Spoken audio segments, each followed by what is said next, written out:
नमस्कार. मिती ग्रुप प्रस्तुत साहित्य रंग या कार्यक्रमात आपल्या सगळ्यांचं स्वागत आहे.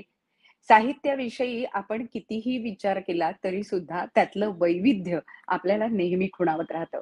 कारण मुळातच साहित्याची खूप मोठी परंपरा आपल्याकडे आहे. पण या परंपरेतनं जेव्हा आपण आजच्या काळापर्यंत येऊन पोहोचतो, तेव्हा त्या काळातले विविध पडसाद हे त्या साहित्यामध्ये उमटलेले दिसतात आणि म्हणूनच गेल्या 25 वर्षात जे काही एक वेगळं लिखाण झालं, त्याचा परिचय आपल्या साहित्य रंगाच्या माध्यमातून आपण करत असतो. आजही असेच वेगळे विषय घेऊन आपल्या सोबत आहेत लेखक डॉक्टर संदीप श्रोत्री आणि कवी अमोल अहेर. आपल्या दोघांचंही मनापासून स्वागत आहे साहित्य रंगाच्या आजच्या भागामध्ये. आणि आपल्या या साहित्य रंगामध्ये सगळ्यात महत्वाची गोष्ट म्हणजे आपण जेव्हा त्या विषयाचा उलगडा करतोय, तेव्हा खरंच आम्ही अचंबित होतोय, की प्रत्येक भागामध्ये एक वेगळा विषय, एक वेगळा विचार तुमच्या सगळ्यांच्या साहित्यामधनं मांडला जातोय. संदीप सर, आपण छान भटकंती करता आणि त्या भटकंतीतनं येणारे ते जे अनुभव आहेत, ते तुम्ही शब्दबद्ध केले आहेत. तसंच अमोल पण वेगवेगळ्या दृष्टीने 2 कविता संग्रह आणि त्यांचे कथा संग्रह सुद्धा 2 आहेत. त्यामुळे कथा, कविता असं दोन्ही लिखाण करणारे अमोल पण आपल्याला जॉइन झाले आहेत. त्याचबरोबर आपल्या या कार्यक्रमाच्या निमंत्रक आहेत शिवसेना नेत्या आणि महाराष्ट्र विधान परिषदेच्या उपसभापती डॉक्टर नीलमताई गोऱ्हे. नीलमताईंचंही स्वागत. ताई नमस्कार. आज पुन्हा एकदा वैविध्य आपल्याकडे आहे, तर आपण त्या दोघांचेही स्वागत करावं अशी मी विनंती करते. अमोल बाळाभाऊ अहेर हे स्वतः GST ऑफिसर आहेत आणि अनेक आतापर्यंत आपले लेखक असे सहभाग या आपल्या साहित्य रंगामध्ये झालेले आहेत. महिला सुद्धा की ज्या वरिष्ठ पदावर काम करून त्यांनी साहित्याचं एक स्वतःची असणारी बांधिलकी ती अतिशय चांगल्या प्रकारे निभावलेली आहे. आणि GST मध्येच असणारं दुसरं मला आता नाव लक्षात नाहीये, पण अशा अतिशय उत्कृष्ट अधिकारी की एका अर्थाने फार अतिशय वृक्ष विषय वाटतात आपल्याला, परंतु त्या वृक्ष विषयांच्या मध्ये माणूस पण स्वतःचं टिकवणं आणि ते टिकवत असताना अगदी वेगळ्या प्रकारचं एक संवेदनाशील स्वतःचं नातं आसपासच्या लोकांशी, निसर्गाशी, ग्रामीण भागाशी होणाऱ्या बदलांशी हे तुमच्या संपूर्ण परिचयामध्ये दिसून येत आहे. तुम्ही नऱ्हेमध्ये पुण्यात राहता. नऱ्ह्याची मलाही भरपूर माहिती आहे. नऱ्ह्याचा नाला असेल किंवा नऱ्ह्यातला कचरा असेल, जी मोठी गावं अशी हळूहळू शहरांच्या लगत आहेत, त्याच्यामध्ये बदलतं जीवन हे अगदी ज्याला आपण म्हणू जिव्हारी लागेल अशा पद्धतीचं जीवन सगळं माणूस जगत असतो. आपण आपली 5 पुस्तकं झालेली आहेत. 4 मध्ये कथासंग्रह, काव्यसंग्रह आणि 4 पुस्तकं आहेत आणि दैनिक सकाळच्या सप्तरंग पुरवणीत सुद्धा कथा आणि लेख प्रसिद्ध झालेले आहेत. विशेष म्हणजे तुम्हाला 13 पुरस्कार प्राप्त झालेले आहेत. म्हणजे 4 पुस्तकांच्या मध्ये 13 पुरस्कार हे बऱ्यापैकी समाजात त्याची दखल घेतली जाते किंवा लोकांना ते भावतंय आपलं लिखाण हे स्पष्ट दिसतं आहे. आणि आमच्या या कार्यक्रमात अगदी थोड्या वेळात मुदत देऊन तुम्ही उपलब्ध झालात, वेळ दिलीत, साहित्य ठरवलं कुठलं ते, याबद्दल मी तुमची मनापासून आभारी आहे. आणि तुमच्या साहित्यात आणि जे ऐकीन तेव्हा त्याच्यानंतर मी शेवटी त्याच्यावरती माझं म्हणणं सांगणारच आहे. परंतु खूप भारावून गेले, हेलावून जावं असं साहित्य तुमचं आहे हे जाणवतं आहे. डॉक्टर स्वागत, आपलं स्वागत. डॉक्टर संदीप श्रोत्री, मी स्वतः वैद्यकीय व्यवसायातली म्हणजे आयुर्वेदिक डॉक्टर आहे, परंतु डॉक्टर असणारे लोक ज्या कुठलं क्षेत्र सोडत नाहीत साधारणपणे काम करण्यासाठी अनेक उदाहरणं जी आहेत त्याला तुम्ही त्याचं एक मोठी प्रवाह तयार झालेला आहे आणि त्यात तुम्ही स्वतः MBBS, MS आणि FIAGES झालेले आहात शल्यचिकित्सा आणि या सगळ्यामध्ये. विशेषतः म्हणजे एंडोस्कोपी, लॅप्रोस्कोपी यावरती 91 सालापासून म्हणजे जवळजवळ 3 दशक तुम्ही काम करता आहात. त्याखेरीज चैतन्य रुग्णालय, गोंदवले, ज्येष्ठ नागरिक संघ, हेमलकसा, सर्च यासारख्या भागात सुद्धा तुम्ही शिबिरं घेतलेली आहेत. पण दुसरं मला अजून विशेष वाटतं की हे सगळं करून पर्यावरण, गडकिल्ले, हिमालयाचं ट्रेकिंग, त्याचबरोबर वेगवेगळ्या पद्धतीचे अभयारण्य, वृत्तपत्रे लिखाण हे सगळं करत असताना मला असं वाटायचं अनेक वेळेला अनिल अवचटांचं वाचल्यावरती की असं कलंदर परत किती असतील, पण तुम्ही दिसताय त्याच्यात मला की वैद्यकीय व्यवसायाची दृष्टी सांभाळून हे सगळं तुम्ही करताय आणि खूप छान आहे तुमचं सगळं वाटचाल. आणि तुम्ही जे उतारे तर निवडलेले आहेत ते तर अगदी अद्भुत आणि जीवनाचा वेगळा प्रवास करून देणारे आहेत असं दिसतं आहे आणि खूप हृदयस्पर्शी आहे तुमचं काम जे आहे ते. तुमचे मी पण आभार मानते आणि सर्जरीप्रमाणेच साहित्य बघून चालतं की न बघूनही चालतं असं दोन्ही आहे त्याच्यामध्ये. की कमीत कमी रक्त गेलेलं असलं पाहिजे, कमीत कमी वेळात झाली पाहिजे आणि कमीत कमी वेदना झाल्या असल्या पाहिजे. तर त्याचा सगळ्याचा भाग घेऊन तुम्ही परत निसर्गाशी एकरूप होताय आणि त्यात सर्जनशीलपणे व्यक्त करताय. आज आमचा जो हेतू होता साहित्य रंग सुरू करत असताना, की वेगवेगळ्या आता सस्टेनेबल डेव्हलपमेंट गोल्स हा जो विषय आहे, शाश्वत विकास उद्दिष्ट, ग्लोबल वॉर्मिंग, पर्यावरण. या सगळ्यामध्ये खूप जगभर वेगवेगळे आविष्कार होत आहेत, कविता येत आहेत, कादंबऱ्या होत आहेत. त्याच्यावरती पण मराठी साहित्यामध्ये ज्यांनी हे काम केलंय, त्याच्याकडे फारसं लक्ष नाहीये असं आम्हाला नेहमी जाणवतं. विशेषतः 2000 सालानंतर जे साहित्य पुढे आलेलं आहे, त्याच्याबद्दलची ओळख वाचकांशी व्हावी म्हणून आम्ही हा कार्यक्रम आयोजित करतोय. आणि कार्यक्रमाच्या शेवटी आपले उतारे किंवा कविता वाचन झाल्यावरती आमचं तुम्हाला एक आवाहन राहील, की तुमची पुस्तकं कुठे मिळतील, हे सुद्धा तुम्ही वाचकांना सांगा, की जेणेकरून त्यांना तुमच्यापर्यंत पोहोचण्यासाठी आणि तुम्हाला जाणून घेण्यासाठी एक चांगल्या प्रकारचा संवाद त्यातून पूर्ण होऊ शकेल. या दृष्टिकोनातून डॉक्टर संदीप श्रोत्री मी आपले सुद्धा आभार मानते. वाई इथे मला वाटतं डॉक्टर शंतनू अभ्यंकर वाईलाच प्रॅक्टिस करत होते. आणि शंतनू हो, त्यांच्या पुस्तकाला प्रस्तावनाही मी लिहिलेली आहे आणि त्यांचं अकाली निधन झालं. परंतु वाईमध्ये राहत असताना सामाजिक सांस्कृतिक काही वेळेला छोट्या गावांमध्ये काही जण म्हणतात की सांस्कृतिक कोंडी जाणवते, परंतु तुम्ही तिथे काम करत असताना सगळं मेडिकल प्रॅक्टिस सांभाळून किंवा हे सगळं काम करत असताना मला एक छान वाटलंय की जैव वैद्यकीय कचरा निर्मूलन प्रकल्प उभारणीत सुद्धा तुम्ही पचगणी महाबळेश्वर यांना प्रथम पारितोषिक मिळालेली आहेत. साताऱ्यात सुद्धा बरेच डॉक्टर्स हे सगळं काम करतायत आणि तुमचं जे प्रकाशित साहित्य आहे ते सुद्धा जवळजवळ 12-13 पुस्तकं तुमची झालेली आहेत आणि पुरस्कारामध्ये तुमच्याही मोठी संख्या आहे.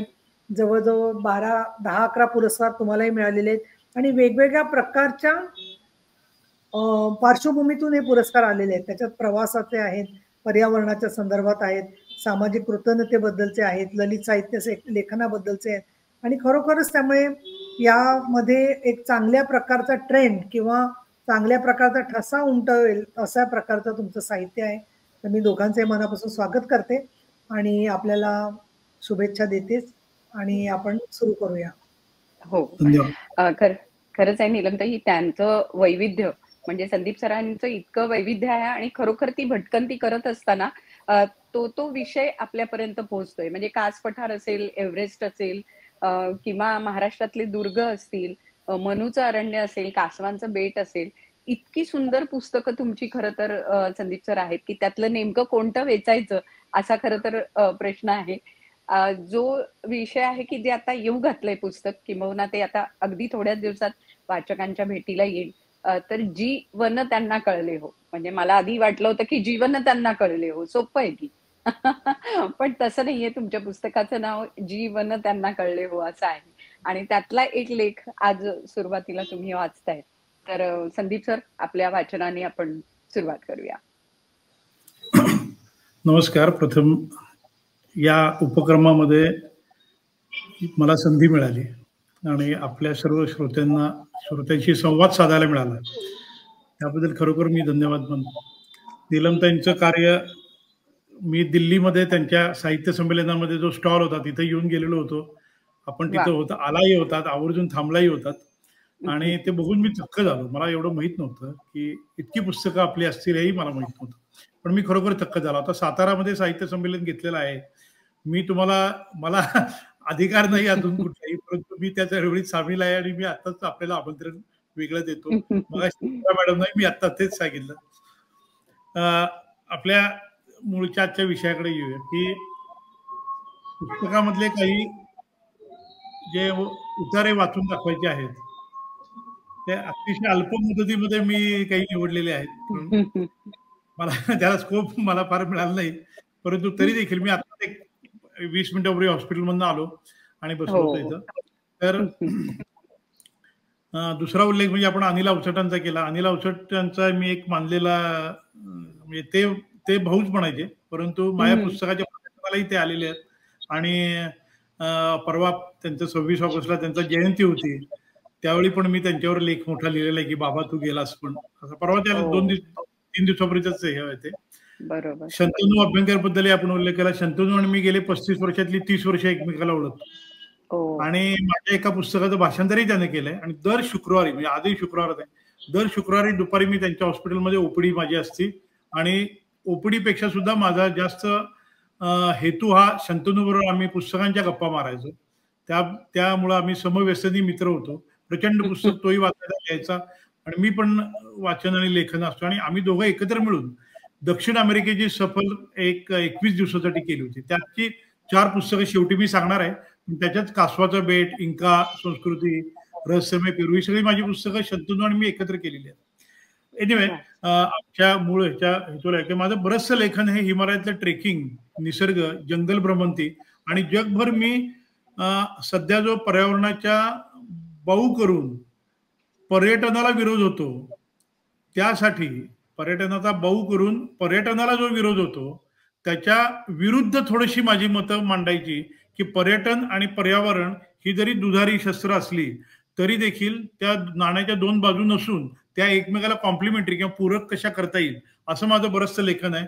जगातली जवळजवळ 70 ते 80 अभयारण्य मी त्या दृष्टीनं बघितलेली आहेत आणि केनिया सारखे देश, टांझानिया सारखे देश, दक्षिण अमेरिकेतले पेरू सारखे देश किंवा आपला नेपाळ शेजारचा हे पर्यटनावर कसे पुढे येत आहेत ह्याचाही मी उल्लेख आवर्जून माझ्या पुस्तकात केलेला आहे.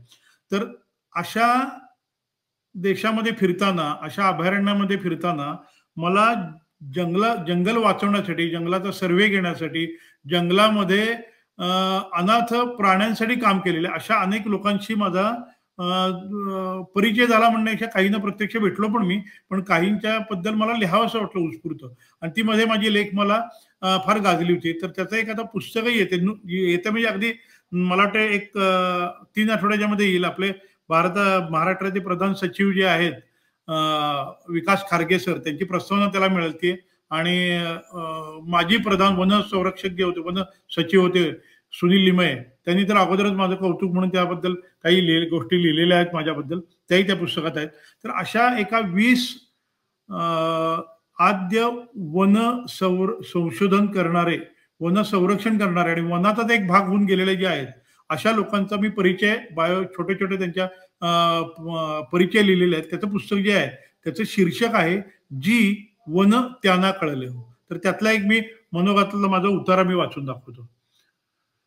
2007 सालच्या दिवाळीच्या पहिल्या दिवशी संध्याकाळी केनियातील नाकुरू सरोवराकाठी मी उभा होतो, एकटाच, अगदी एकटा.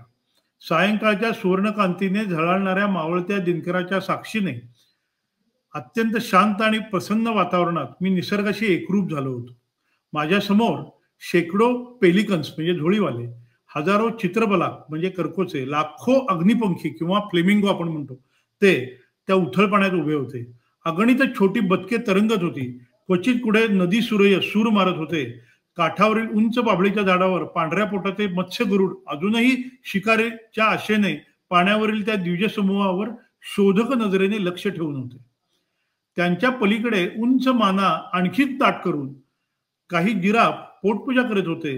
तर दूर तळ्याच्या पलीकडील काठालगत रोहित पक्ष्यांची गुलाबी किनार आणि त्यामागील गवताळ कुरणावर शेकडो झेब्र्यांच्या काळ्या पांढऱ्या पाठीची भिंत दिसत होती. डाव्या हाताच्या बाजूला झाडाच्या शेंडावर लांब माना असलेले हजारो पाणकावळे निवाऱ्यासाठी विसावलेले होते. उजव्या हाताला काही अंतरावर रानमशींचा कळप चरत होता. त्यांच्या शेजारीत एक मोठा मराबू करकोचा म्हणजे आफ्रिकेतला आपल्या लांबड्या चोचीने मेलेला किंवा कोणीतरी मारलेला रोहित पक्षी खात होता. त्या शांत आणि सोनेरी वातावरणामध्ये समोरील तळ्यावरील पाण्यावर उमटणाऱ्या तरंगाबरोबरच माझ्या मनामध्ये विचार उमटत होते की दिवाळी म्हणजे आणखी काय असतं. हिंदू संस्कृतीमध्ये बरेचसे सण हे निसर्गाशी एकरूपता दाखवतात, निसर्गालाच परमेश्वराचे रूप मानतात. आज त्याच परमेश्वराच्या रंगबिरंगी सृष्टीमध्ये मी उभा आहे. निसर्गाच्या त्या नादब्रह्माशी लय साधण्याचा प्रयत्न करतो आहे. देव भेटणे म्हणजे आणखी काय वेगळे असते हो. देव सूर्याच्या प्रत्येक किरणात, पक्ष्याच्या प्रत्येक गाण्यात, प्राण्याच्या प्रत्येक हंबरण्यात, झाडाच्या प्रत्येक पानाफुलात दडलेला असतो. फुलपाखराच्या उडण्यात तर दिसतोच आणि वाऱ्याच्या सळसळीत देखील ऐकू येतो. रात्री आकाशातील प्रत्येक चांदणीत चमकतो, तर काजव्याच्या मंद तेजात लखलखत असतो. त्याच्या दर्शनासाठी यापेक्षा दुसरे कोणते मंदिर हवे आहे? हा माझ्यासमोरील निसर्ग म्हणजे नुसताच तलाव, त्यातील पाणी, समुद्राचे प्राणी, पक्षी, वृक्ष नाहीत, तर त्याहीपेक्षा ते अधिक काहीतरी आहे. माणसाच्या हात, पाय, मेंदू यांना जसे स्वतंत्र अस्तित्व नसते, ते सगळं देहाच्या रूपाने ज्यावेळी एकत्र येतं त्याचवेळी ते मनुष्य वाटतं. अगदी तसंच माझ्या समोरील हे सर्व पशुपक्षी, झाडे झुडपे आणि त्यामध्ये मी स्वतः सुद्धा या सगळ्या निसर्ग देवतेचे अवयव आहोत. या सगळ्यांना एकत्रित सांभाळून मगच तो निसर्ग देव बनतो. त्याच्याशी संवाद म्हणजे या सर्व त्याच्या अवयवाशी एकत्रित असा संवाद असतो. निसर्गाशी संवाद म्हणजे स्वतःशी संवाद, आणि तो संवाद साधायचा असेल तर या निसर्गाशी एकरूप व्हावं लागतं. निसर्गाला समजून घ्यावं लागतं. अगदी मिठाची बाहुली ज्याप्रमाणे काठावर असताना सागराला भीत असते, पण एकदा पाण्यात उतरली की विरघळून जाते आणि म्हणते, अगो बाई, समुद्र केवढा तर माझ्याच एवढा. अगदी तसे आपण या निसर्ग सागरात विरघळून एकरूप झाल्याशिवाय ती देवता आपल्याला दिसत नाही. निसर्गाशी माझे हे असे नाते आहे. हिमालयातील माउंट एव्हरेस्ट पासून आफ्रिकेतील माउंट किलिमांजारो पर्यंत, लेह लडाख पासून न्यूझीलंडमधील मिल्फोर्ड साऊंड पर्यंत, अन्नपूर्णा धवलागिरी सारख्या उंच शिखरांपासून अमेरिकेतील अँडीज पर्वतातील शिखरांपर्यंत आणि आसाम अरुणाचल प्रदेशापासून केनिया टांझानियापर्यंत, कच्छच्या रणापासून ते थेट पेरू देशातील माचू पिच्चू पर्यंत आणि नेपाळमधील काळी गंडकी या नदीपासून महाप्रचंड अमेझॉन नदीपर्यंत माझी भटकंती अव्याहतपणे अशीच निसर्ग देवतेचा शोध घेत चालू असते. निसर्गामध्ये कितीतरी गुपिते दडलेले असतात.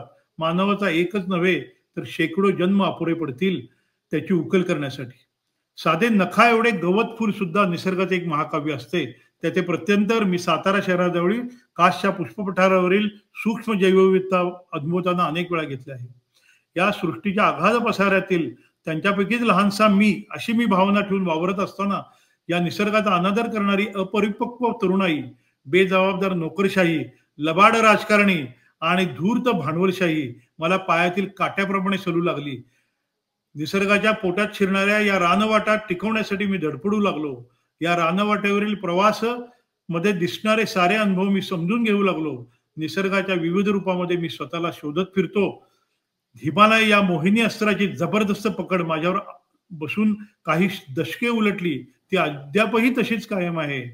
निसर्गातील या दरवर्षी त्या चुंबकाकडे मी आकर्षित होतो. माउंट एव्हरेस्टच्या पायाशी जाऊन मी दंडवत घातलेले आहे. तेथील माती मी कपाळाला ज्योतिबाच्या भंडाऱ्यासारखी लावून मिरवली आहे. तिथे आपल्याला स्वतःच्या क्षुद्रतेची पूर्वपूर्व कल्पना येतेच. अन्नपूर्णा, धवलागिरी, मनासलू, नंदादेवी यासारखी शिखरे बघताना मन दडपून जाते. पण त्याच वेळी या निर्मिती मागील शास्त्र समजून घेण्याचे वेड मला लागलेले आहे. ती उलगडण्याचा एक छंदच मला जडला असे म्हणा. या सगळ्या चमत्कारामागील रहस्य आणि ती रहस्य उलगडणारे विज्ञान महर्षी यांच्यापुढे मी नतमस्तक होतो.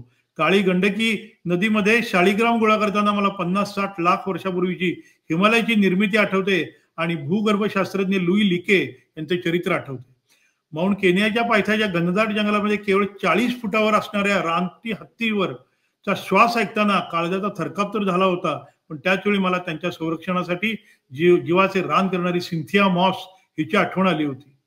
नैरोबीतील प्राण्यांच्या अनाथालयात फिरताना हत्तीच्या तान्या पिल्लांना बाटलीने दूध पाजणारी माणसे बघताना त्या अनाथालयाच्या निर्मात्याची म्हणजे डेव्हिड शेल्ड्रिक याची आठवण येत होती. तर मसाई माराच्या विस्तीर्ण माळावर फिरताना समोरील अगणित प्राण्याबरोबर मायकेल आणि बर्नार्ड ग्रझिमिक हे पितापुत्र आठवत होते. कॉर्बेट राष्ट्रीय उद्यानात हत्तीवरून फिरताना समोरील गवतातून अचानक डरक्याला फोडत आलेली भली मोठी वाघीण बघताना जिम कॉर्बेटची आठवण आली होती. तर भरतपूरला लाखो करकोचे बघताना साक्षात सलीम अली माझ्या समोर होते. त्यांची आठवण मला डोळे ओले करत होती. अमेझॉनचे जंगल बघताना आद्य वन्य अभ्यासक सर जॉन मूर आणि थिओडोर रुझवेल्ट जे अमेरिकेचे 2 वेळा माझे अध्यक्ष म्हणून राहिलेले होते, त्यांची आठवण आणि त्यांची भ्रमंती आठवण होती. तर कान्हा किसली मधील मचाणावर बसलो असताना जॉर्ज शेल्लर या माझ्या समोर उपस्थित होते. वासोट्याच्या सदाहरित जंगलात भगवान श्रीकृष्णाच्या तोंडून भगवद्गीता ऐकावी या श्रद्धेनं मी मारुती चितमपल्लींच्या तोंडून अरण्य वाचन ऐकले आहे. तर सांबुरू किंवा केनियाच्या या निसर्गरम्य अभयारण्यात फिरताना इयान आणि साबा डगलस मला आठवत होते. नैवाशा सरोवराकाठी उभा असताना मी जॉय एडम्सन नावाच्या देवतेशी संवाद साधत होतो. तर सिंगापूर येथील प्राणी संग्रहालयामधील चिपांजी, गोरिला आणि ओरांगुटांगच्या माकडी चेष्टा बघताना जेन गुडाल, डायन फॉसी, बिरुटे गाल्डिकस यांच्या कार्याचे मोल कृतज्ञतेने आठवत होतो.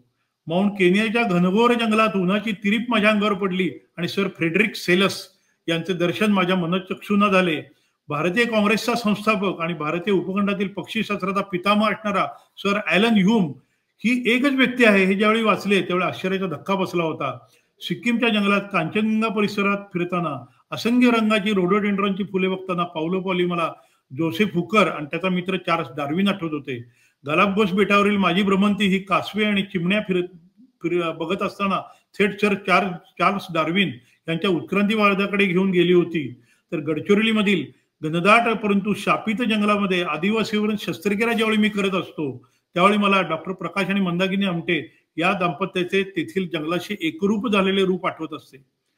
निसर्गाच्या या अफाट श्रीमंतीपुढे मी नतमस्तक तर झालोच, पण त्याच वेळी या रहस्यांची नुसताच एक चमत्कार म्हणून सोडून न देता त्यांची शास्त्रीय मीमांसा करण्यासाठी स्वतःच्या जीवाची बाजी लावणारी, स्वतःचा वेळ प्रसंगी जीव गमावणारी, गूढ वानिकी विद्या खऱ्या अर्थाने शिकलेली ही मंडळी मला खुणावत असतात.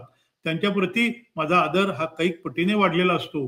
परमेश्वर जर कुठे असेल तर तो या फक्त सृष्टीच्या चराचरात लपलेला आहे आणि हे ज्यांनी जे म्हणून अनुभवले, हे ज्याला समजले, हे ज्यांना उमगले त्यांच्याबद्दल सार्थपणे आपल्याला म्हणता येईल की जी वन त्यांना कळे हो, नाही त्यांनाच कळले हो. वन म्हणजेच जीवन हे ज्यांनी मानले आणि संपूर्ण जीवन आपले स्वतःचे जीवन हे संपूर्ण वनासाठी वाहून घेतले अशा मोजक्या आद्य निसर्ग संशोधकांचा परिचय करून देण्याचं हे माझं पुस्तक म्हणजे जी वन त्यांना कळले हो. नमस्कार. वा वा. खऱ्या अर्थाने जी वन त्यांना कळले हो हे आम्हाला कळलं. आणि खरोखर वन संरक्षण करणं किंवा त्या सगळ्याचा विचार करणं हे सोपं नाही आणि त्या माणसांनी ते करून घेतलेलं आहे. मला वाटतं अमोल तुमचं जसं हे कवडसे माणसांचे कथासंग्रह आहे तसे काही कवडसे या माणसांचे संदीप सरांनी आपल्या समोर आणले आणि त्यामुळे एक वेगळी भूमिका आपल्या समोर आली. पण अमोल तुमचं मुक्काम पोस्ट माणूस असेल किंवा अंतरीचा कॅनव्हास असेल या दोन्ही काव्यसंग्रहातल्या कविता ह्या अतिशय उत्तम संवेदनशील तर आहेत पण माणसाला माणूस जोडणाऱ्या अशाही त्या वाटतायत. त्यामुळे त्या कविता संग्रहामधल्या काही कविता पहिल्या भागामध्ये आमच्यासाठी कोणत्या वाचतायत? नक्कीच. मी अमोल आहेर. सर्वांना नमस्कार. आदरणीय नीलमताई आपणासही नमस्कार. माझ्या मुक्काम पोस्ट माणूस या काव्यसंग्रहातील हळदीचं रान ही कविता मी सर्वप्रथम वाचतोय. सुरुवात करतो. कवितेचं शीर्षक आहे हळदीचं रान. अर्थबोध व्हायचा नाही मला जेव्हा आई म्हणायची आपली ताई हळदीचं रान आहे. कप ग्लास वगैरे फुटायचे माझ्याकडून, ताई म्हणायची माझ्याच हातून पडले. कप ग्लास वगैरे फुटायचे माझ्याकडून, ताई म्हणायची माझ्याच हातून पडले. त्यामुळे कधी फुटलं नाही माझ्या धांदरटपणाचं भांड. दंगा मस्तीत कपडे उसवायचे माझे, ताई शिवून द्यायची आई बाबा यायच्या आत. दंगा मस्तीत कपडे उसवायचे माझे, ताई शिवून द्यायची आई बाबा यायच्या आत. त्यामुळे फिरायची नाही संशयाची सुई माझ्याकडे आणि सापडायचाही नाही कपडे उसवल्याचा धागा दोरा. शाळेत मार्क कमी पडायचे मला, ताई म्हणायची रागू नका बाबा आपला भैया अव्वल आहे चित्रकलेत. शाळेत मार्क कमी पडायचे मला, ताई म्हणायची रागू नका बाबा आपला भैया अव्वल आहे चित्रकलेत. मला तर आठवतही नव्हतं कधी चित्र काढलेलं. पण ताईचं ऐकून माझं तोंड रंगवायचा इरादा बाबा मागे घ्यायचे. एकदा घरात मी बॉम्ब टाकला, माझा जीवनसाथी मीच निवडला या वाक्याचा पुढच्या क्षणाला मला दाखवलं गेलं घराचं दार. पण ताई उगच म्हणाली मी ओळखते तिला, चांगली आहे ती मुलगी. आणि मग त्याच दारावर झेंडूचं तोरण चढलं. ताई उगच म्हणाली मी ओळखते तिला, चांगली आहे मुलगी. मग त्याच दारावर झेंडूचं तोरण चढलं. मध्ये बरीच वर्ष सरली, ताई आता भाऊबीजी पुरते उरली. परवा मुरगळला हात माझा, फार आगाग झाली, बरीच सुजही आली.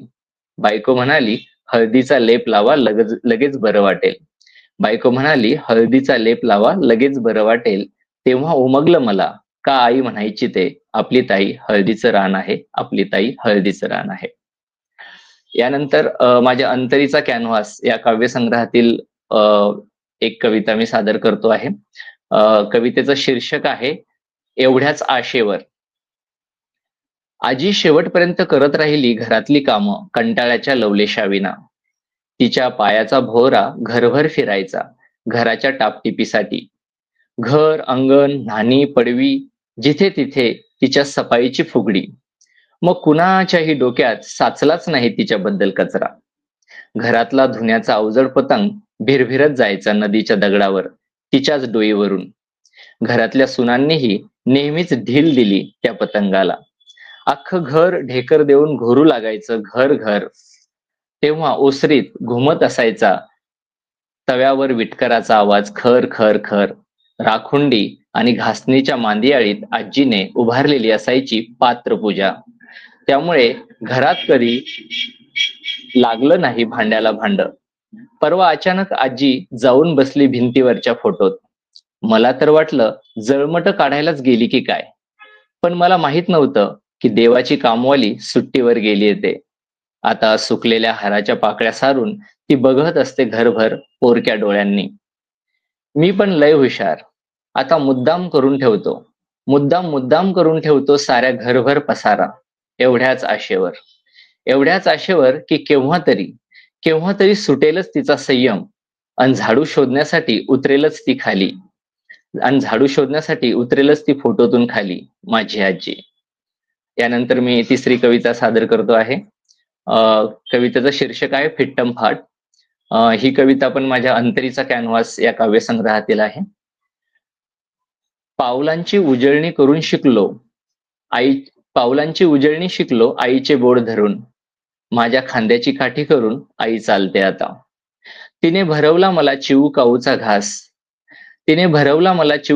घास. तिच्या औषधाच्या वेळा खास मी ठेवतो लक्षात आता. तिने सायकलीचे गमभन घेतले माझ्याकडून गिरवून. तिलाही दूर दूर फिरवून मी आणतो गाडीतून माझ्या. तिच्या सुरकुतल्या बोटातून उतरली माझ्या पाठीवर आई. मी होऊ पाहे उतराई मोबाईल शिकवून तिला. परवा म्हणालो आईला झालं की सगळं फिट्टम फाट. तीही हसून म्हणाली हो बाळा झालं सगळं फिट्टम फाट. बोलताना तिचे शब्द घेई झोके आणि पोटावरचे 18 टाके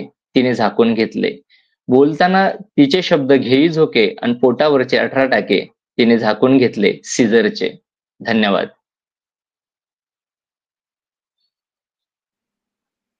बापरे अमोल, खरंच नातेसंबंध आपले किती संवेदनशीलपणे आणि किती हळुवारपणे तुम्ही उलगडलेत.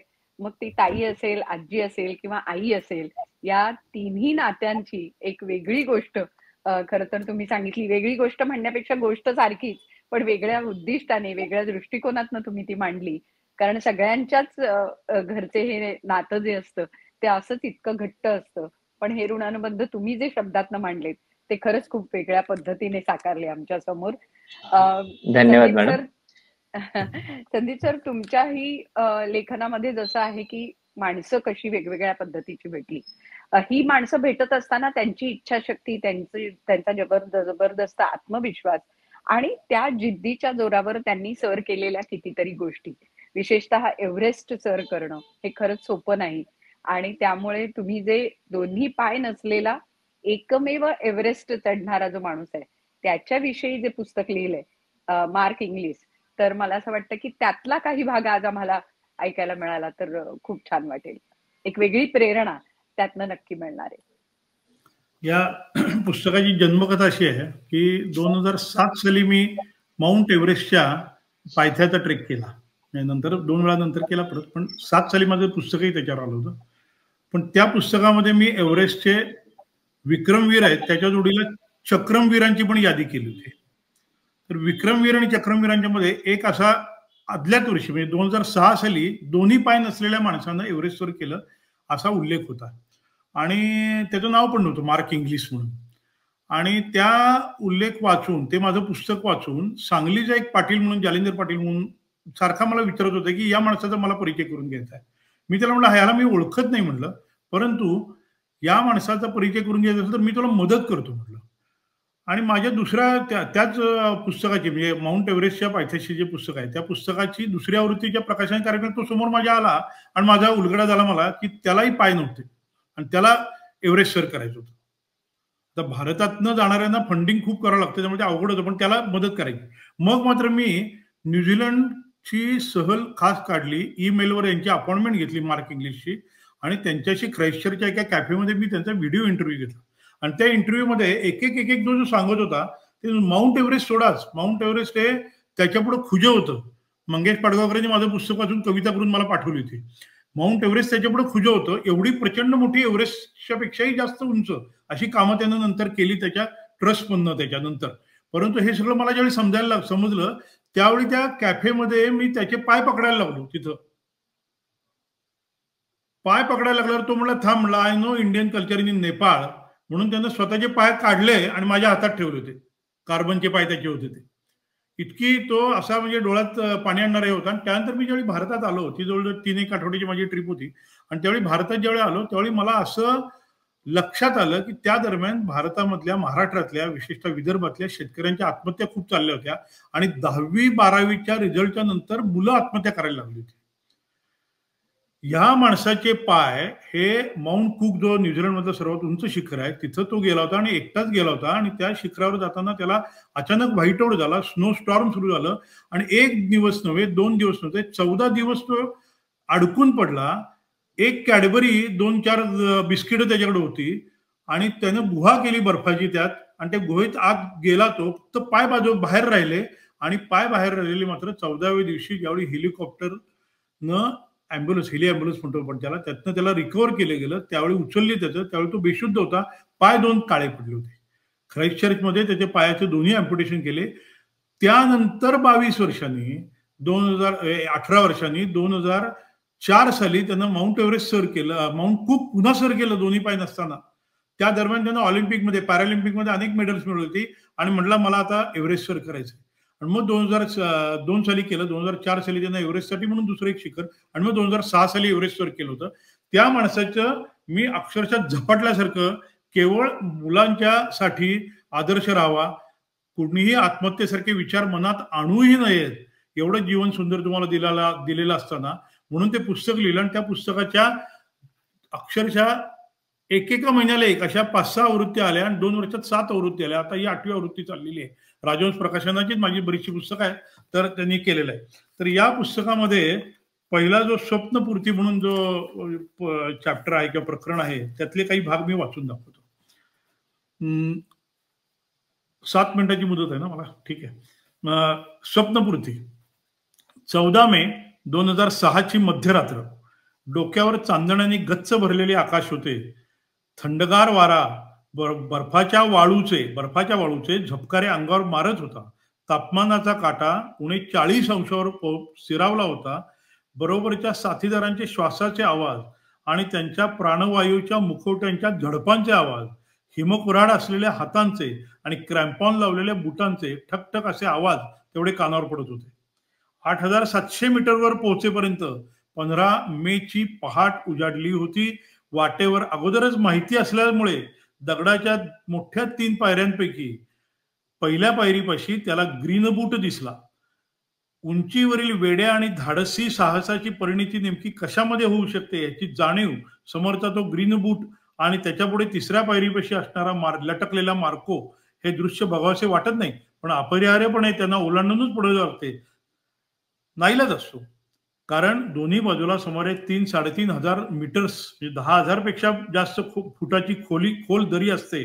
हे ग्रीन बूट आणि मार्को म्हणजे प्रकरण नेमके काय आहे? 1996 साली एका भारतीय गिर्यारोहकाचा अति थंडीने गोठून त्या जागी मृत्यू झाला होता. त्याचे शरीर अतिथंड हवामानामध्ये बराच काळ तसेच टिकून राहिले आहे, अजूनही आहे. त्याच्या पायातील हिरवे बूट ही एक माहितीचा चढायचा तो टप्पा असतो ते म्हणून ओळखले जाते. त्याच्यापुढे 100 मीटर उंचीवर मार्को नावाच्या एका गिर्यारोहकाचे शरीर दोरीला लोंबकळलेल्या अवस्थेमध्ये लटकलेले आजही दिसते आणि डोळे तसेच त्याच्या आकाशाकडे टक लावलेले भयावह दृश्य. या शिखर माथ्यापाशी पर्वताच्या 3ही अंगांनी गिर्यारोहक वर चढत असताना या वास्तवाशी सामना करतानाच शारीरिक त्रासांपेक्षा काकणभर थोडासा जास्तच मानसिक त्रास होत असतो, पण तिकडे त्याने दुर्लक्ष केले. तो तसाच सावकाश वर वर चढत होता. काही ठिकाणी दगडावरील बर्फामध्ये त्याचे पाय घसरत होते, काही ठिकाणी वरून खाली दोऱ्या सोडल्या होत्या, त्याचा गुंता झाला होता, त्यात अडकण्याची भीती होती. या तीनही अवघड टप्प्यांच्या दगडांच्या भिंतीवर शिड्या लावलेल्या होत्या, परंतु दगडाच्या राशी एकावर एक ठेवल्यासारख्या प्रत्येक टप्पा तो 15 मीटरचा. पहाटेच्या वेळी सुद्धा तिथे ट्रॅफिक जाम होता. सुमारे 30 ते 40 गिर्यारोहक त्या अरुंद आणि बर्फाळ जागी दाटीवाटीने वर चढायचा प्रयत्न करत होते. प्राणवायूचे मुखवटे जवळजवळ प्रत्येकाच्या चेहऱ्यावर होतेच. काही जण दमून भागून शेजारी धापा टाकून उभे होते. प्राणवायू फुफ्फुसामध्ये सोडायचा वेग सुमारे 2 लिटर प्रति मिनिट असा ठेवला होता. निव्वळ बोलणे सुद्धा त्रासदायक होते, त्यामुळे बहुतेक सर्व व्यवहार हे निशब्द आणि खाणाखुणांवर केले जात होते. बराच वेळ पहिला टप्पा वर चढून जाण्याच्या प्रयत्नात अपयश येत होते, परंतु मदतीला दोरजी शेर्पा नावाचा मदतनीस धीर देत होता. मदतीचा हात पुढे करत होता. पाठोपाठ वुडी म्हणजे मार्क वुडवर्ड हा मार्गदर्शक आणि मार्क वेटू हा छायाचित्रकार डिस्कव्हरी चॅनलचा पोहोचले होते. थोड्याच वेळात कौबॉय म्हणजे वेन अलेक्झांडर आणि बॉब हे छातीचे भाते हलवत तिथे आले. यांचा दुसरा प्रयत्न सुद्धा फसला. काय करावे ते सुचत नव्हते. डोळ्यामध्ये अश्रू अनावर झाले होते. फक्त 100 ते 150 मीटर दूर अंतरावर स्वप्नपूर्ती दिसत होती, परंतु हा पहिलाच मोठा दगडाचा टप्पा वाटेत अडथळा म्हणून उभा ठाकला होता. येथून परत फिरावे लागणार यासारखे दुर्दैव ते काय. हा समोरचा दगड आपल्याला परत खाली पाठवणार या कल्पनेनेच त्याच्या अंगावर शहारे आले. क्षणभर थांबला. वाईट विचार दूर भिरकावले. पुन्हा ताठमानेने उभा राहिला. दगडाला छाती टेकवली. पोलादी हातांमध्ये दोरीची पकड मजबूत केली. सावकाश सावकाश एकेका पायाची पोलादी पकड दगडांच्या खाचेमध्ये रोवत सुरक्षितपणे ज्यावेळी तो वर पोचला, त्यावेळी त्यालाच नव्हे तर त्याच्या बरोबरच्या सर्व गिर्यारोहकांना नव्हे तर आकाशातील तारे, ग्रहगोल, नक्षत्रे या मंडळींना सुद्धा हायसे वाटले असेल. कारण एक चालता बोलता इतिहास त्यांना आता बघायला मिळणार होता. त्या क्षणात ते साथीदार होण्याचे भाग्य त्याच्या नशिबात होते. पहिल्या टप्प्यावर पोहोचताच त्यांनी क्षणभर विश्रांती घेतली. पाठीवरील त्यानेच तयार केलेल्या पीक फ्युएल या पौष्टिक पेयाचे 4 घोट नळीमध्ये ओढून पोटामध्ये पोचते केले. हाताची बोटे थंडगार पडली होती. आता ती ताठ होऊ लागली होती.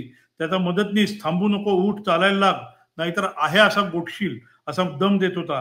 पुढचे दोन्ही टप्पे त्याने पहिल्यापेक्षा जास्त वेगात पार केले. मागील ट्रॅफिक जाम आता थोडा कमी झाला होता.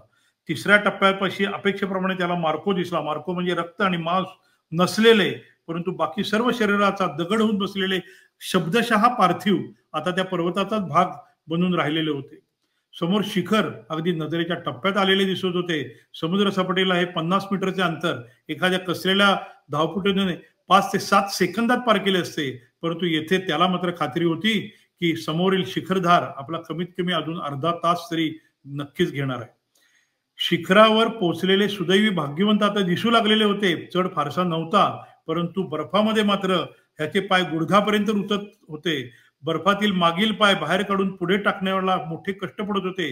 समोरच्या बर्फाच्या धारेवर अगोदर गेलेल्या गिर्यारोहकांच्या पायामुळे मोठे मोठे खड्डे तयार झाले होते. शेवटी त्याने दोरीला धरून प्रथम आपले दोन्ही पाय गुडघ्यापासून वेगळे केले आणि खांद्यावर टाकले. दोन्ही हात आणि गुडघे अशा 4 पायावर कसरत करत करत जायचे ठरवले, रांगत रांगत.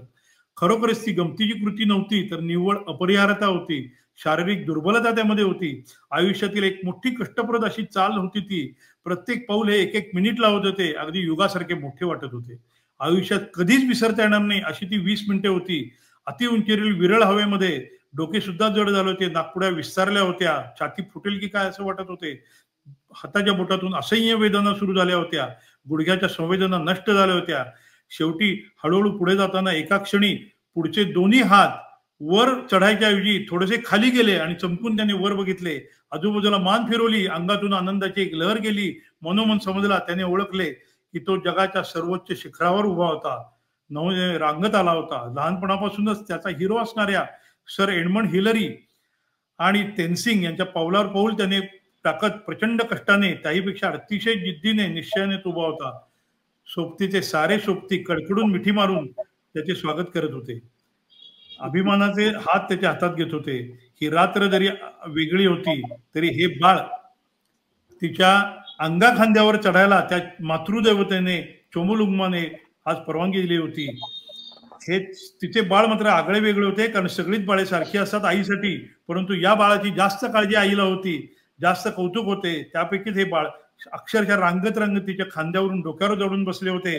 तिलाच नव्हे तर हे कौतुक बघायला, ही नवलाई बघायला, आकाशात ग्रहगोल तारे यांच्याबरोबर दूरवर पूर्वेला सुद्धा सूर्य देखील आपल्या कोमल रक्तवर्णी नजरेने कुतूहलाने बघू लागला होता. त्याला जमेल एवढी मायेची ऊब देण्याचा तो प्रयत्न करत होता. त्याच्या जवळचा रेडिओ दूरध्वनी बोलू लागला. बेस कॅम्पवरून त्याचा नेता रूस अर्थात रसेल ब्राईस त्याचा आवाज ऐकू होता. त्याने अभिनंदन केले आणि त्याने सावरून म्हणलंय की अरे उशीर झालाय, तुझा ऑक्सिजन तुला पुरणार नाही, ताबडतोब खाली उतरू लाग. बाकी सगळं लिहिलेलं आहे, मी जास्त पुढचं वाचत नाही. परंतु निव्वळ त्या 4 वर्षामध्ये हे स्वप्न त्यानं बघितलेलं आज पूर्ण झालेलं होतं. आणि मार्क इंग्लिश नावाच्या जगातील दोन्ही पाय नसलेल्या एकमेव गिर्यारोहकाची स्वप्नपूर्ती आज झालेली होती. धन्यवाद. वा वा. आणि त्याची स्वप्नपूर्ती तुम्ही शब्दबद्ध करून ती आमच्यापर्यंत पोहोचवलीत. अतिशय उत्तम. निसर्गाची कमाल आहे आणि त्या कमालीमध्ये जे वेगवेगळं वातावरण असतं त्या वातावरणामध्ये टिकून राहणं आणि अशा प्रकारे जिद्दीने ही गोष्ट एव्हरेस्ट सर करणं ही काही सोपी गोष्ट नाही. त्यामुळे खरोखर तुमच्या लेखनामुळे हा सगळा प्रवास आम्हाला अनुभवता आला. त्यामुळे तुम्हाला 2 वेळा गिरिमित्र पुरस्कार जो मिळालेला आहे तो कसा योग्य आहे हे देखील या निमित्ताने सांगावंसं वाटतं. खूप सुंदर. जसं संदीप सरांनी हा एक वेगळा अनुभव सांगितला, तसंच मला वाटतं अमोल तुमच्या कवितांमधनं सुद्धा वेगळा अनुभव आमच्याकडे येणार आहे. पुढच्या कोणत्या कविता तुम्ही वाचताय आमच्यासाठी? हा, नक्कीच. आदरणीय नीलमताईंनी अनेक म्हणजे महिलांसाठी खूप काम केलेलं आहे. तर महिलांशी संबंधित एक छोटीशी कविता आहे. कविता खूप छोटी आहे, पण ही कविता वाचल्यानंतर मला आदरणीय अंजली धमालताई असं म्हणाल्या होत्या की ही कविता म्हणजे एका कादंबरीचं काम करेल असं. कवितेचं नाव आहे पिंजरा. आणि कविता ही कशी समजून म्हणजे त्यातला भावार्थ लक्षात घ्यावा लागतो आणि मग त्यात ते सर्व सार त्याचा दडलेला असतो. मी सादर करतो. पिंजरा. तो कडाडला अत्यंत करारी शब्दात, तो कडाडला अत्यंत करारी शब्दात, पुन्हा इथे दिसता कामा नये हा दारातला पिंजरा, पुन्हा इथे दिसता कामा नये हा दारातला पिंजरा, मनाला पटत नाही माझ्या असं डांबून ठेवणं कुण्या पाखराला, मनाला पटत नाही माझ्या असं डांबून ठेवणं कुण्या पाखराला. नवऱ्याचा आदेश होता मी निमूट मान डोलावली, नवऱ्याचा आदेश होता मी निमूट मान डोलावली. 4 पावलानंतर वळून मागे तो पुन्हा बोलला रागे रागे, 4 पावलानंतर वळून मागे तो पुन्हा बोलला रागे रागे, अन हो घराच्या बाहेर पडू नकोस कळलं, मी पुन्हा मान डोलावली. यानंतर माझी पुढची कविता आहे पोळा. ग्रामीण भागातलं दारिद्र्य, गरिबी या अनुषंगाने ही छोटीशी कविता मी या ठिकाणी सादर करत आहे. पोळा.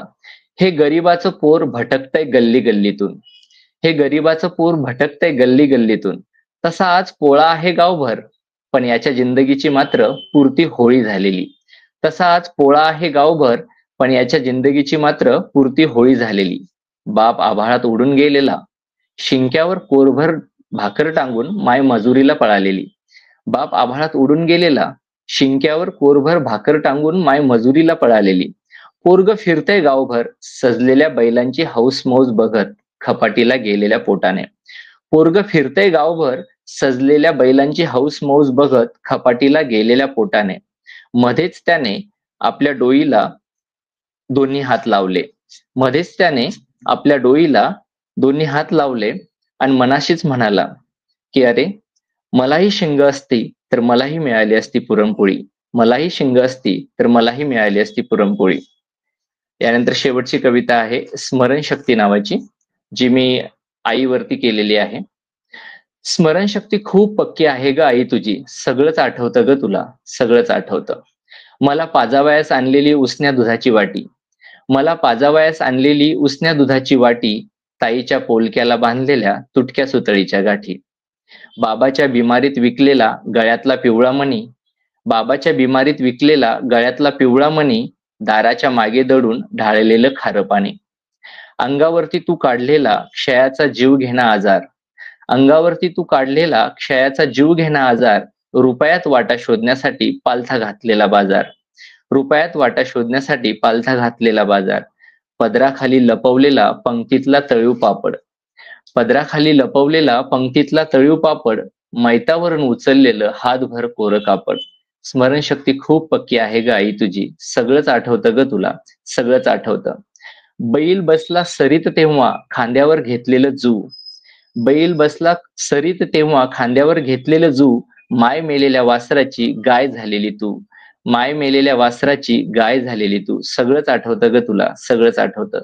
फाटक्या त्या गरिबीला लावलेलं काळजाचं ठिगळ, फाटक्या त्या गरिबीला लावलेलं काळजाचं ठिगळ, संसाराच्या पिंडीवर वाहिलेला तुझ्या रक्ताचा ओघळ, संसाराच्या पिंडीवर वाहिलेला तुझ्या रक्ताचा ओघळ. सगळंच आठवतं ग तुला, सगळंच आठवतं.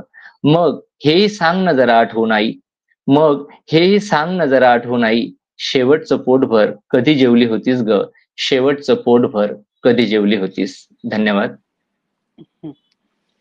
खर तर अमोल, तुमच्या कवितांमधनं ती स्त्री संवेदना जी डोकावते ना, ती खरंच खूप वेगळ्या पद्धतीने एका वेगळ्या दृष्टिकोनाकडे बघणारी. म्हणजे तुमच्या कवितेतनं ताई आली, आई आली, आजी आली, म्हणजे आपण एरवी पुरुषी वर्चस्व, पुरुष प्रधान संस्कृती वगैरे असे मोठे मोठे शब्द ऐकतो, पण एका पुरुषाने स्त्रीविषयी संवेदन क्षमतेने लिहिलेली कविता ही तुमच्या लिखाणातनं खूप जाणवली. खूप बरं वाटलं. धन्यवाद ताई. आज नीलम ताई असल्यामुळे मी स्पेशल या कविता निवडल्या की ताईंचं काम महिलांच्या संदर्भात खूप मोठं आहे, तर म्हटलं चला त्यांना भावतील त्या अनुषंगाने.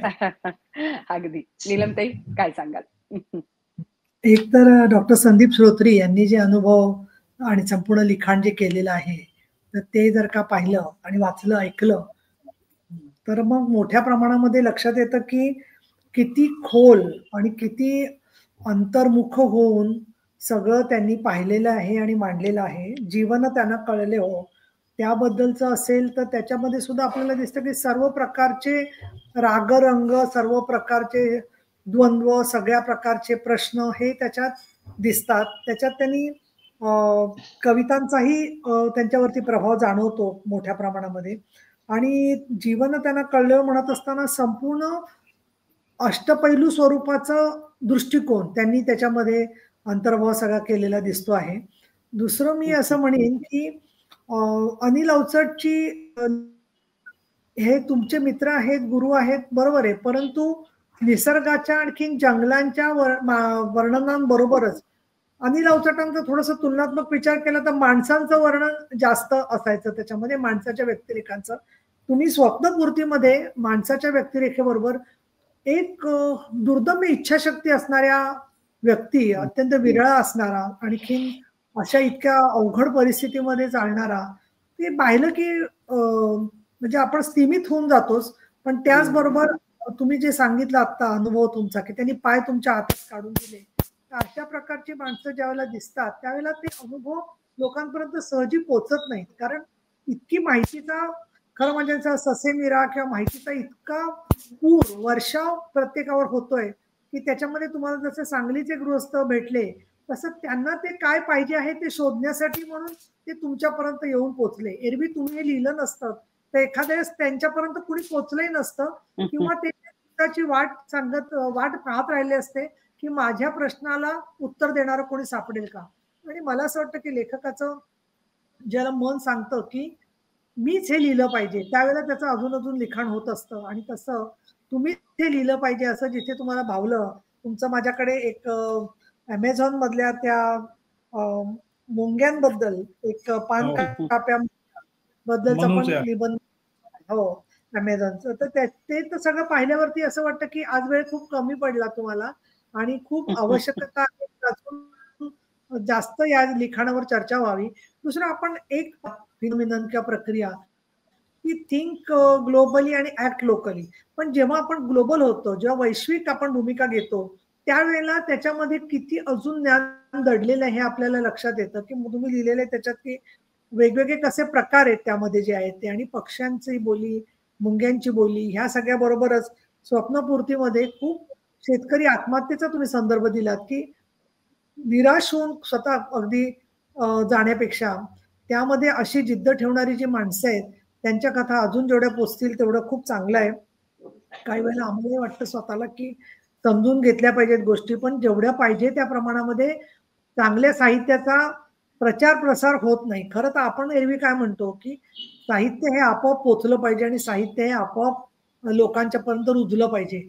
पण प्रत्यक्षामध्ये त्याचा ज्यावेळेला येतो त्यावेळेला मग असं वाटतं की ते माध्यमात आपण कुठेतरी कमी पडतोय आणि म्हणून इतकं दर्जेदार आणि सकस जे वाङ्मय आहे ते वाङ्मय पोचण्यासाठी साहित्य संमेलन सुद्धा थोडी अपुरी पडतात असं मला वाटतं. कारण निसर्ग वर्णनं किंवा प्रवास वर्णनं याच्यामध्ये सुद्धा इतके रंग आहेत, इतकं वैविध्य आहे, ते सगळं समोर येण्यासाठी अतिशय संवेदनशील मन पाहिजे आणि ते संवेदनशील मन आणि लिखाणाची शैली आणखीन त्याचबरोबर तुमची एक स्वतःच एक वेगळी वाट याच्यामधून सगळ्या जगाशी जोडलेली मराठी वाचकांशी तयार होईल. कारण ज्यावेळेला आपण प्रवासी म्हणून तुम्ही एक वाक्य वापरलं मगाशी की पर्यटन आणखी निसर्ग याचं जेवढा पाहिजे तेवढा संवाद किंवा सुसंवाद किंवा सम्यक दृष्टिकोन घेतला जात नाहीये. ते खरं आहे कारण प्रवासी जातात तर त्यांना जे काही त्या निमित्ताने निसर्गातलं दाखवतात सगळ्या गोष्टी त्याच्यामध्ये त्यांना निसर्ग समजून घ्यायला वेळच ठेवलेला नसतो. जायचं, फोटो काढायचे 2-4, त्यानंतर निघाले की एका दिवसामध्ये 10-12 स्पॉट्स बघायचे, इंडियन जेवण जेवायचं, निघायचं. म्हणजे मला थोडंसं असं वाटतं की लोकांची फसगत होते का काय अशी शंका वाटते काही वेळेला. पण त्यांच्या सुद्धा डोळ्यामध्ये अंजन पडेल तुम्ही लिहिलेली प्रवास वर्णनं वाचल्यावर. एवढं जरी टोकाला जाता आलं नाही तेवढं तुमच्या तपश्चर्या जेवढी आहे तेवढी करता आली नाही तरी नेहमीच्या चाकोरी बाहेरचं तरी आपण काही बघावं, भारतामधलं सुद्धा परदेशामधलं सुद्धा. ही जीवनदृष्टी तुमच्या साहित्यामधून मिळते. हे खूप मोठं यश तुमच्या साहित्य प्रपंचाला आहे असं मला वाटतं. आणि सर्जरीचा तुमचा आम्हाला पेशंटचा तुमचा काय अनुभव आहे मला माहित नाहीये पण तुम्ही तपशील इकडच्या जगामधले बघताय म्हणल्यावरती सर्जन म्हणून तुम्ही उत्तम आहातच. त्याच्याचमुळे साहित्यामध्ये सुद्धा हा काटेकोरपणा येतो असं मला वाटतं. आणि विशेष म्हणजे एकदाही कुठल्याही क्षणी कंटाळा येत नाही किंवा असं वाटत नाही की हे वर्णन ऐकतोय. कारण अलीकडे बघा लोक सगळे काय म्हणतात 10 ते 12 मिनिटं माणसाची ऐकण्याची क्षमता राहिलेली आहे. पण तसं नाहीये. चांगलं साहित्य असेल तर तासनतास ते वाचत आणि ऐकत राहावं लागतं. हे त्याचं फार मोठी ताकद आहे आणि ती तुमच्या साहित्यातून आज परत एकदा प्रतीत झाली असं मला वाटतं. तुमचं खूप खूप अभिनंदन आणि कौतुक. आणि मार्क इंग्लिश याला जर का काही आमच्या रसिक प्रेक्षकांकडून काही आल्या सूचना मेल तर त्याचा एखादा नंतर तयार करून आपण थोडा पाठवूया प्रतिक्रिया. मला असं वाटतं की ज्या त्यांच्यापर्यंत पोहोचवता येतील. आणि तुम्ही स्वतः पण परिक्रमा केली आहे माउंट एव्हरेस्टच्या पायथ्याशी, हे पण तुमचं कौतुक करावं तेवढं थोडं आहे. अमोल आहेर तुम्ही एरवी बघा टक्क्यात बोलतात लोक महिलांचा प्रश्न आला एका परिसंवादामध्ये एक महिला असावी. तुम्ही 100% स्त्री जीवनाशी संवेदनशील पद्धतीने लिखाण करून त्याच्यामधले सगळ्या नाती जी आहेत त्या नात्यांमधलं खरं तर त्याचं वाईट पण वाटतं त्या नात्यातल्या कारुण्याचं, त्याच्याबद्दल अपरिहार्यता पण जाणवते. पण तुमची मोठी ताकद अशी की तुम्ही संवेदनशीलतेने हळदीचं रानमध्ये तर सारखी एक जी ताई सगळ्यांना सांभाळून घेणारी असते तिचं फार सुंदर म्हणजे ज्याला आपण म्हणून अप्रतिम भावनांचं वर्णन केलेलं आहे. आणि तिला मी हे का करते हा प्रश्न पडत नाही. ती अव्याहतपणे ते करत असते आणि त्याचे वृक्षाच्या खाली जसा फायदा मिळतो माणसाला असं म्हणतात तसं ते ताई हे व्यक्तिमत्व तुमच्या हळदीच्या रानमधलं आलेलं आहे. एवढ्याच आशेवर मधली आजी, आमच्या घरामध्ये माझी आई माझ्या आमच्या मुलांची आजी, तिचे फोटो आम्ही 2 ठिकाणी लावलेले आहेत. आणि आम्ही असं म्हणतो की साफसफाई झाली की आज आजीला बरं वाटलं असतं किंवा आजी केलं असतं असं केलं असतं. ती आजी आपल्या मनामध्ये सारखी लक्ष ठेवून असते की आपण सगळं ते करतोय की नाही. आणि आजी आणि नातवाचं, आजी आणि नातीचं जे नातं असतं ते इतकं हृदय आहे की तुम्हाला जी आशा आहे ती नातवालाच असू शकते की तू परत येशील एखाद्या प्रेम मधून. हे शक्य नसलं तरी सुद्धा असं वाटणं आणि ते व्यक्त करणं हे फार महत्वाचं आहे. पिंजरा जी कविता आहे ती आता असं आतापर्यंत आमच्याकडे पूर्वी चर्चा झालेली आहे याच्यावरती की महिला स्त्रीवादी लिहू शकतात का, तसं नाहीये हे आम्हाला वाटतं. ती भावना समजून घेणं आणि त्या पिंजऱ्यामध्ये त्यांनी जे सांगितलं त्यातलं उपहास किंवा त्यांनी जो बोललेला आहे त्यामधलं द्वंद्व, ते जे बोललेलं आहे त्याच्यामधला अपमान हा सुद्धा त्याच्या लक्षात येत नाही. तेवढा तो बोथट झालेला माणूस आहे आणि त्याच्यावरती ती पण मान हलवते कारण कंडिशनिंग झालेलं आहे. त्या दृष्टिकोनातून या कविता अतिशय भेदक आहेत. आम्ही स्त्री आधार केंद्रामध्ये मधून मधून स्त्री विषयक किंवा स्त्री प्रश्नांच्या साहित्याची ओळख करून देणारं काही कार्यक्रम ठेवत असतो. तर त्याच्यामध्ये सुद्धा या कविता ज्या आहेत त्या सोप्या मराठी भाषेत असल्यामुळे कुठल्याही स्त्रीला कळतील आणि पटकन त्यांना त्यातला अर्थ लक्षात येईल. फिट्टम फाट आहे, पोळा आहे आणि सगळंच आठवतं ग तुला, हे खरं आहे. मला एक लक्षात येतंय स्त्रियांचं किंवा पुरुषांचं, का माहिती नाही, पण जसजसं वय होतं तसतसे त्यांचे कटू अनुभव त्यांना आठवायला लागतात, जे त्यांनी अनेक वेळेला मध्ये दाबून ठेवलेले असतात किंवा ते बोलायचे नाहीत किंवा करते असल्यामुळे आपणच हे कसं बोलायचं. पण जेव्हा मुलं करती व्हायला लागतात, मुली करत्या व्हायला लागतात, तेव्हा ते त्यांना आलेले कडू अनुभव जे लहानपणी त्यांनी कधी कळून दिले नाहीत, ते अनुभव सुद्धा ते बोलायला लागतात आणि अधिक बोलके होतात. तशा प्रकारचे अनुभव तुम्हाला प्रत्यक्ष आलेत की नाही मला माहित नाहीये, पण तुम्ही जे मांडलेले ते सगळ्यांना त्या अनुभवाची ओळख आहे. इतके ते सार्वत्रिक महत्वाचे आणि अतिशय प्रभावी असं संवेदनशील लिखाण तुम्ही केलेलं आहे. तुम्ही जीएसटीचं काम करत असताना एवढं संवेदनशील राहता, असणारे संवेदनशील राहता, मग त्या क्षेत्रामध्ये गव्हर्नमेंटला असं म्हणायची वेळ काय ते मला कळत नाही की गव्हर्नमेंट ऑफिसर संवेदनशील का नाहीये. याचा आम्हाला आता अभ्यास आणि अनुभव घ्यायची वेळ आलेली आहे. शासन म्हणजे असं काहीतरी संवेदनाहीन किंवा शस्त्रक्रिया करणारे डॉक्टर्स म्हणजे फक्त मशीन, तसं ते नाहीये. याच्यावरती पूर्णपणाने शिक्कामोर्तब करून दोन्ही आजचे जे आपले लेखक आहेत त्यांनी अतिशय ज्याला आपण म्हणून हलवून टाकेल माणसाला आतमधून, कातर बनवेल. आणि अशा वेळेला या कार्यक्रमामध्ये एक एकटी माणसं जेव्हा ऐकत असतील किंवा घरामध्ये 2-3 लोक असताना, कुटुंब आता तशी लहान झालेली आहेत सामूहिक पद्धतीने असण्यापेक्षा, पण तिथे व्यक्तीशी आणि समूहाशी नातं समृद्ध करतील अशा प्रकारचे अनुभव तुम्ही दोघांनी मांडलेले आहेत, लिहिलेले आहेत. मला मी खूप शुभेच्छा देते. आणि या वाटेवरून तुम्ही जेव्हा पुढे पुढे जाल त्यावेळेला साहित्य रंगसारखे अजून काही उपक्रम खास या विषयाला वाहिलेले करता आले तरी मला असं वाटतं ते कमी आहेत, अशी आमची अपेक्षा आहे. तर तुम्ही पुस्तकं तुमची कुठे कुठे उपलब्ध असतात हे जरा शेवटी सांगा, असं मला वाटतं की जेणेकरून त्याचा आपल्या वाचकांना उपयोग होऊ शकेल. खूप खूप अभिनंदन आणि मनापासून आभार. धन्यवाद. तुमची पुस्तकं कुठे? माझे अमेझॉन आणि बुक गंगावर माझी पुस्तकं आहेत. शिवाय स्नेहवर्धन प्रकाशन पुणे, सदाशिव पेठ यांनी ती माझी प्रकाशित केली, त्यामुळे त्यांच्याकडेही ती पुस्तकं माझी उपलब्ध आहे. शिवाय मी जर इथे माझा नंबर देतो, जर मलाही ती पुस्तकं सांगितली तर माझ्याकडे त्या पुस्तकांचा स्टॉक आहे. तर माझा नंबर आहे 9881517127 98815171. आपण कॅप्शन मध्ये तुमचा नंबर टाकू म्हणजे लोक तुमच्याशी संपर्कात. मला एक छोटीशीच कमेंट फक्त करायची आहे. ताई असं म्हणाले की जीएसटी विभागात असूनही एवढे सृजनशील, जर महाराष्ट्र राज्याच्या विधान परिषदेच्या उपसभापती अशा असणाऱ्या जर इतक्या सृजनशील असतील तर त्याच्या पुढे आम्ही काहीच नाही आहोत मॅडम. आणि अनेकदा माझे काही शब्द खरे ठरलेत असं काही लोक म्हणतात. मला ते काही माझा त्यावर विश्वास आहे की नाही माहित नाही. आणि म्हणून मी आज या निमित्ताने खरं तर मी पहिले तर हे सांगायला पाहिजे की हम किसी दल के लोग नाही मॅम, हम दिल के लोग आहे. पक्षाशी किंवा राजकारणाशी माझा कोणताही संबंध नाही. तरी हे वाक्य फक्त मी जे बोलतोय ते असं की महाराष्ट्र राज्याला अजून महिला मुख्यमंत्री मिळालेल्या नाहीये. मी प्रार्थना करतो परमेश्वराला की नीलमताईंच्या स्वरूपात त्या मिळाल्या तर मला खूप आनंद होईल. पण याचा पक्षीय राजकारणाशी कुठलाही संबंध नाही.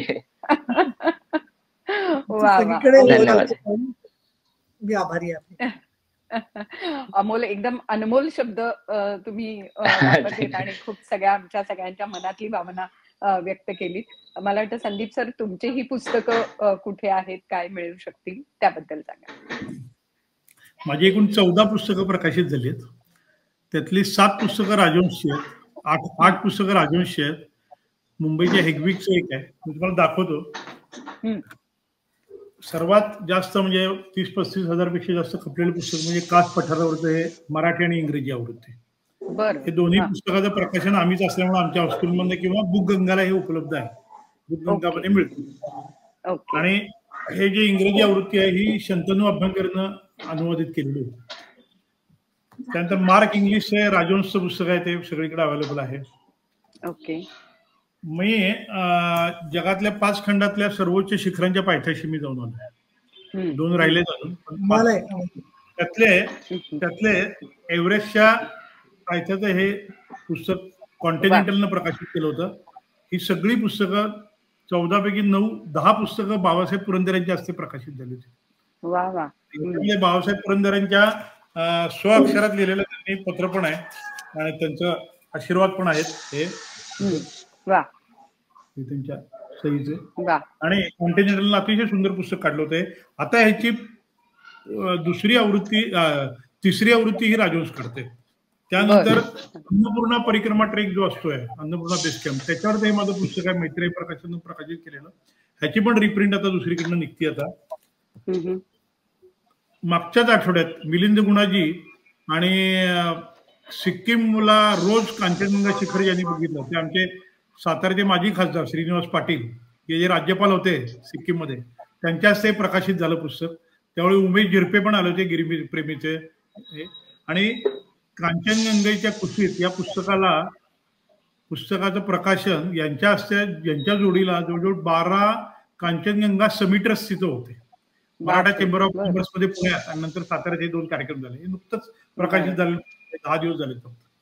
त्यानंतर पेरू आणि अमेझॉन आणि इक्वेडोर देशांच्या सफरीवर हे मनुचे अरण्य, अमेझॉनचं जंगल, कासवाचं बेट याला 6-7 पुरस्कार लागोपाठ मिळाले त्यावेळी. त्यातला एक पुरस्कार असा होता की वैज्ञानिक भाषेमध्ये ललित लेखन, प्रवास वर्णन नाही, ललित लेखन करणारा वीर सावरकर पुरस्कार याला मिळाला.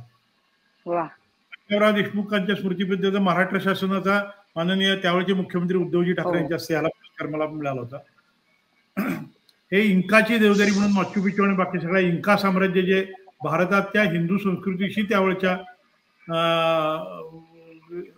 एक नातं दाखवतं, तर त्याच्याशी पुस्तक. आणि हे पुस्तक आहे पेरूच्या देशातलं, की ज्या पेरूच्या एका बेटावर हा असा त्रिशूल आहे 750 फुटाचा, आणि त्या त्रिशूलाचं वर्णन वाल्मिकी रामायणाच्या किष्किंधा खंडामध्ये आलेलं आहे. ते सगळे श्लोक याच्यामध्ये दिलेले आहेत. अशी पुस्तक आहेत. आणि आता निसर्ग गुपिते नावाची माझी सिरीज आता राजवंशकडनं 10 पुस्तकांची मुलांसाठी येते. पुढीनं 10 पुस्तकं येतात, ते भाग 1 मधून अशी. त्यातलं हे पहिलं पुस्तक आलेलं. अशी काही अनेक मला वाटतं इतकं विपुल लेखन आहे की आमचा एक भाग तर तुम्हाला कमीच पडेल, इतकं मोठं लिखाण आहे. आणि मला वाटतं तुम्ही सर्जन आहात, तर नीलमताई, सर्जनशीलता जी साहित्यासाठी आवश्यक आहे ती देखील संदीप सर तुमच्याकडे आहे. त्यामुळे इतकं विपुल प्रमाणातलं लेखन आपल्या सगळ्या वाचकांनी मुळापासून वाचावं असं निश्चित आज या निमित्ताने म्हणेन. आणि अमोल, तुमची ही कामगिरी अनमोल आहे आणि अतिशय सुंदर, संवेदनाक्षम असं लेखन तुम्ही केलेलं आहे. बाबासाहेब पुरंदरेंचा उल्लेख झाला तर मलाही आता मोह आवरत नाही. माझ्या पहिल्या पुस्तकाचं कृतार्थ म्हणून पुस्तक आहे, त्याचं प्रकाशनही बाबासाहेब पुरंदरेंच्या हस्ते झालं होतं. त्यामुळे त्याची आठवण आज मला संदीप तुम्ही करून दिलीत. त्यामुळे तुम्हा सगळ्यांचे अगदी मनापासून आभार मानते.